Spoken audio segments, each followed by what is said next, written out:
నమస్తే సాయి కృష్ణాగిరి గారు. నమస్తే అండి. ఇప్పుడు ఇద్దరికి పెళ్ళైన తర్వాత అంటే విదేశాల్లో ఉన్న వాళ్ళకి పెళ్ళైన తర్వాత అక్కడ ఏదైనా మనస్పర్ధలు గొడవలు సంథింగ్ ఏదో ఇప్పుడు ఆ ఇద్దరు భార్యాభర్తలు ఇద్దరు జాబులు చేస్తూ ఉంటారు కాబట్టి ఈగో క్లాసెస్ కానీ ఏదో ఒక చిన్న చిన్న గొడవలు అవుతూ ఉంటాయి. ఆ గొడవలు చిన్న గొడవలే కొన్ని సందర్భాల్లో విడాకులకు దారితీస్తూ ఉంటాయి. సో అలాంటి సందర్భాల్లో భార్యకు ఇష్టమే భర్తకు ఇష్టమే ఇద్దరు విడాకులు తీసుకోవాలనుకుంటున్నారు, కానీ వాళ్ళు ఫారెన్లో ఉన్నారు. వాళ్ళు విడాకులు ఎక్కడ తీసుకోవాలండి? ఇండియాలో తీసుకోవాలా ఫారెన్లో తీసుకోవాలా? చాలా ముఖ్యమైన ప్రశ్న అండి. జనరల్గా ఏంటంటే ఇండియాలో ఎవరైనా సరే గుర్తుపెట్టుకోండి, ఇండియాలో వివాహం చేసుకుని హిందూ మ్యారేజ్ యాక్ట్ ప్రకారం హిందూ వివాహం చేసుకున్న వాళ్ళు అది ఇండియాలో చేసుకున్నా మీరు విదేశాల్లో చేసుకున్నా గుర్తుపెట్టుకోండి, విదేశాల్లో కూడా టెంపుల్స్ ఉంటాయి మనకు. విదేశాల్లో ఉండి అక్కడ టెంపుల్స్ లో కూడా మీరు పెళ్లి చేసుకున్నా కూడా హిందూ మ్యారేజ్ యాక్ట్ ప్రకారంగా హిందూ సాంప్రదాయం ప్రకారం పెళ్లి చేసుకున్నా కూడా మన హిందూ సాంప్రదాయం ప్రకారం పెళ్లి చేసుకున్న వాళ్ళు ఎవరైతే ఉన్నారో వారు ఇక్కడ మాత్రమే డైవర్స్ పొందాలి. అంటే ఇండియాలో మాత్రమే డైవర్స్ పొందే అవకాశం మీకు ఉంటుంది. ఒకటి. తర్వాత మీరు ఇప్పుడు మీరు అన్నట్టు ఒక వ్యక్తి ఇక్కడ పెళ్లి చేసుకున్నారు, ఇద్దరు భార్యాభర్తలు మన ఇండియాలో పెళ్లి చేసుకున్నారు. చేసుకున్న తర్వాత ఇక్కడ నుండి వాళ్ళు అక్కడ విదేశాలకు వెళ్ళిపోయారు, జాబ్ నిమిత్తం వెళ్ళిపోయారు, అక్కడ అయిపోయారు, సెటిల్ అయిపోయారు. ఓకే. సో వాళ్ళ మధ్య మనస్పర్ధలు వచ్చినాయి. ఒకసారి మనం డైవర్స్ తీసుకోవాలని అనుకున్నప్పుడు వారి ఇక్కడ డైవర్స్ ఇక్కడనే తీసుకోవాలి, ఇండియాలోనే తీసుకోవాలి. అలాగే మీకు చెప్తున్నాను, ఇండియా చాలా మంది అడుగుతున్నా అదేనండి మేము మ్యూచువల్ కార్డు తీసేసుకున్నాం కదా అన్నా కూడా ఇక్కడ మళ్ళీ డిక్లరేషన్స్ ఫైల్ చేసుకోవాలి, దానికి సంబంధించి ఇక్కడ మేము డైవర్స్ తీసుకున్నాం అని చెప్పేసి.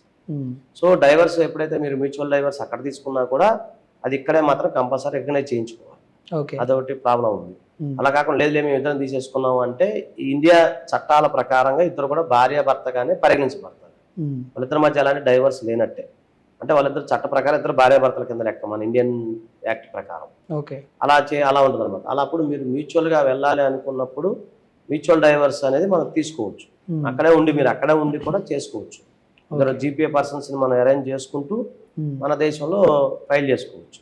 ఒకటి. లేదు చాలా మంది ఏమనుకుంటారు, లేదండి అంత జీపీఏ గీపీఏ వద్దు అనుకున్నప్పుడు మీరు ఒకసారి వచ్చేస్తే ఇద్దరు భార్య భర్త ఇక్కడ వచ్చేస్తే మనం మ్యూచువల్ డైవర్స్ ఫైల్ చేసి ఇస్తే తర్వాత మళ్ళీ టైం ఉంటుంది, టైం ప్రకారంగా 6 months అట్లా టైం పడుతుంది. అండ్ అక్కడ అడ్వకేట్స్ కూడా ఎక్కువ ఫీజు చార్జ్ చేస్తుంటారు, పర్ అవర్ కి డాలర్స్ లో చార్జ్ చేస్తారు. ఇక్కడలాగా అడ్వకేట్స్ లాగా అక్కడ ఫ్రీ సర్వీస్ ఫ్రీ అయ్యి ఉండదండి. అక్కడ ఒక అడ్వకేట్ ని కలవాలంటే చాలా పెద్ద పని. ఒక మన జనరల్ లాగా మనలా కుదరదు, ఒక అపాయింట్మెంట్ తీసుకోవాలి, వాళ్ళు అవర్స్ లెక్క డాలర్స్ లో చార్జ్ చేస్తారు. సో 1 hour కూర్చుంటే ఇన్ని డాలర్స్ తీసుకుంటే $8 ఉంటుంది అక్కడ. సో అలాగే మెయిల్స్ ద్వారా కూడా మెయిల్ మీకు రిప్లై ఇచ్చినా కూడా $8 చార్జ్ చేస్తున్నారు. జస్ట్ ఫోన్ మాట్లాడినా కూడా $8 అని పే చేయాల్సింది. అడ్వకేట్స్ అంటే అక్కడ బాగా డిమాండ్ ఉంటుంది, రెస్పెక్ట్ ఎక్కువ ఉంటుంది, అన్ని ఉంటాయి అక్కడ.